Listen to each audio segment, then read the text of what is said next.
منګه یتیمان بس دي ورونو بس دي نور زمونږ کونډې بس دي ورونو بس دي زمونږ بورې میندې بس دي دغونه بس دي کنډواله وطن دومره ویجاړ بس دی بس دی اوس یې جوړول غواړو موږ صلح غواړو صلح غواړو جنګ بس دی بس دی موږ صلح غواړو صلح غواړو نعره تکبیر الله اکبر نعره تکبیر الله اکبر مرګ دې وطن په دشمنانو مرګ دې د وطن په جاسوسانو د لغمان ولایت د مرکز ولسوالیو لسګونه ولسونو د یوې لوی غونډې او لاریون په ترڅ کې د نظام اساسي قانون او جمهوریت ملاتړ وکړ او ټولې هغه ډلې وغندلې چې د افغانستان د نظام او جمهوریت خلاف څرګندونې کوي. نن د یکشنبې په ورځ د دلبې په 12مه نیټه د لغمان ولایت د مرکز ولسوالیو لسګونه دیني عالمانو، قومي مشرانو، ځوانانو، مدني فعالانو، میرمنو او د بیلابیلو قشرونو اوسیدونکو د یوې لویې غونډې په ترڅ کې د افغانستان د نظام او جمهوریت ملاتړ وکړ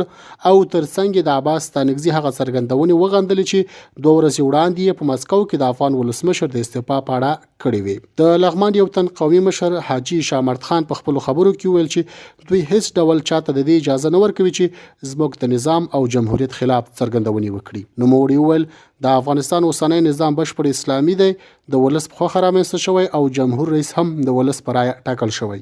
موږ هیڅ چاته د دې اجازه نه ورکوو چې زموږ هیواد د ولسمشر د لرې کېدو یا د نظام د ختمېدو خلاف وغږیږي. افغان ولسمشر په رایو انتخاب شوی، موږ د خپلو رایو دفاع کوو. له وسوالو طالبانو غواړو چې سولې ته زمینه برابر کړي، نه دا چې بې معنا څرګندونې وکړي. موږ د عباس ستانکزي څرګندونې په کلکو ټکو غندو او طالبانو تل د افغانستان د دښمنانو په خوله او خوښه خبرې کړې دي. زموږ په دې خاطر ده چې موږ دغه جمهوریت اسلامي نظام چې ده او موږ رایه ورکړې د دې نه موږ کلکه دفاع کوو او دا زموږ حق ده. هیڅ چاته موږ اجازه نه ورکوو چې زموږ دغه کوم رئیس جمهور چې مشروع رئیس جمهور ده او موږ انتخاب کړی ده دا به د خپله موده طی کوي او د دې موده به ختمیږي. بالغ به چې څوک رئیس جمهور په انتخاباتو وګټله رئیس به دولت به همغه رئیس دولت ته دا خپل جمهوریت سپاري. نو موږ چې نن راټول شوي د سولې د کوم کمیسیون چې په عربي اماراتو کې نازم موږ ته حمایت کوو، سوله باید راشي، خو داسې سوله چې زمونږ نظام، زمونږ ملک، زمونږ وطن ته په ګټه او نه په تاوان باندې. او د ستانکزي چې کوم بیان ورکړی ده دا هیڅ افغان ته د منلو وړ نه ده، دا موږ نه منو، دا موږ په کلکه ردوو. دا د شخصي نظر ده. افغان او مسلمان او مجاهد عالم په دغه رقم باندې بیان نه ورکوي. موږ افغانستان کې دا کوم نظام چې ده دا اردو د موږ ده، دا ملي پولیس د موږ دي، دغه ملي امنیت د موږ ده، د موږ دا نظام او دغه ملکي اداره ده تیاره جوړه ده او جوړېدل یې موږ ورانېدل نه غواړو. موږ د ستانکزي خبرې په کلکه غندو او ستانکزي ته موږ اجازه نه ورکوو چې دغسې بېجایه بېمسؤلیانه خبرې د همیش دپاره وکړي. دی باید داسې خبرې وکړي چې افغانستان پرې جوړ شي، افغانستان کې سوله راشي، یووالی راشي، ورورولي راشي، ملګرتیا راشي. دی خو نور هم خرابوي، د خرابېدو اجازه موږ هېچ چاته نه ورکوو. دوی د جمهوریت او اوسني نظام دفاع، د سولې غوښتنه او افغان امنیتي او دفاعي ځواکونو قربانۍ وستایلې. دغه 40 کاله لږ باندې ملک اینه تویږي، ورورژنه کېږي، افغان وژنه کېږي. صاحبه د دغه لپاره ټول سوي چې پروردګار دغه ملک نور صلح او ارامي راولي. بل د رئیس جمهور د استعفا که چېرته رئیس جمهور استعفا وکړي دا خبره بیا له سره شروع کېږي.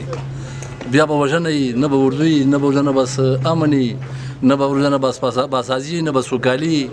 موږ غواړو چې رئیس جمهور په خپل ځای پاتې سي، طالبان ورونه همدا خواهش ته حاضرای سي، په دې دولت کې آزاده ونډه واخلي او د خپل وطن د نور د نه ورانوي او 2 کاله وروسته د صندوق ته ودرېږي، آزاد رقابت یې وکړي. موږ به ورته انتخاب ورکړو چې پاچا سو مبارکي به ورته ووایي. او دغه اوس کومې خبرې دوی کړي دي د دې خبرو موږ غندنه کوو، په کلکه غندنه کوو، ټول ملت یې کوي. دې په خاطر صاحب چې موږ موقتي ادارې کې مخکې خوندونه لیدلي دي چې بس ادارې ډکې سوې، ادارې په هواره کې ډکې سوې، غرو کې اوس مړي ښخېږي. دا د اردو د منحلېدو د رئیس جمهور د نشتون دا نتیجه ده. نو موږ غواړو صاحب چې افغانستان کې خدای صلح راولي، خدای پاک خیر راولي، خدای پاک کې ازادي او سوکالي راولي او خدای تعالی د افغان وطن نور بند کړي.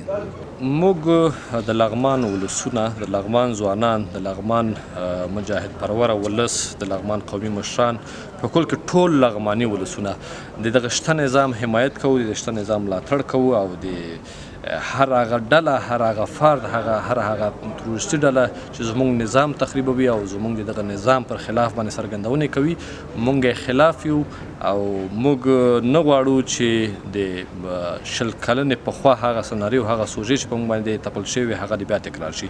موږ له جنګ ستړي یو، موږ ولسونه نور سوله غواړو، موږ دایمي اوربند غواړو. موږ نه غواړو چې زموږ ماشومان یتیمان شي، زموږ میندې بورې شي، زموږ خویندې کونډې شي. موږ له دغه دردمن او ویرجن حالت څخه نور ستړي یو.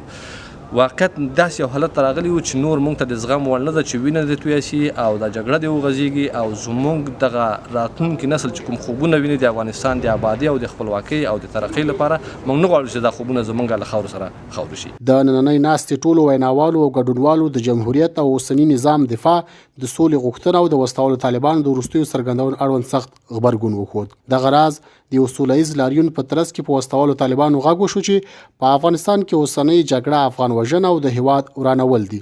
ژر تر ژره دي طالبان دا ورور وژنه بس کړي او نور دي د افغانستان د دښمنانو په خوله خپله خاوره ولس ته زیان نه رسوي. نن دلته چې راغلي یاستو دې دپاره راغلي یاستو چې صلح غواړو، ازادي غواړو، په دې دپاره همیشه موږ دا جنګ نه غواړو، نور بس کوي. نور هم د نظام نه غواړو، هم د طالبان نه غواړو. نو د صلح چې دی په یو وطن کې، په یو کشور کې صلح نه وي، هغه وطن دی. دی چې جنګ کوي، په دې جنګ کې دی کامیابي تر اوسه لیدلې دي. داسې ځوانان دي مړ کړو، دي کوم خیر لیدلی ده چا؟ هم نظام هم هغه طالب ټول شهیدان ورکړي، ټول مایبین لري، ټول کونډې لري، یتیمان لري. بس کړي موږ نور دا جنګ نه غواړو. موږ چې زموږ ماشومان په سوله کې غټ شي، نه چې په جنګونو کې غټ شي. دا آینده زموږ ښایي چې دا سوله ونه شي، نو زموږ ماشومان د ټولو د ټوپکو د سلا او د مرمیو سره دی لوبې کوي.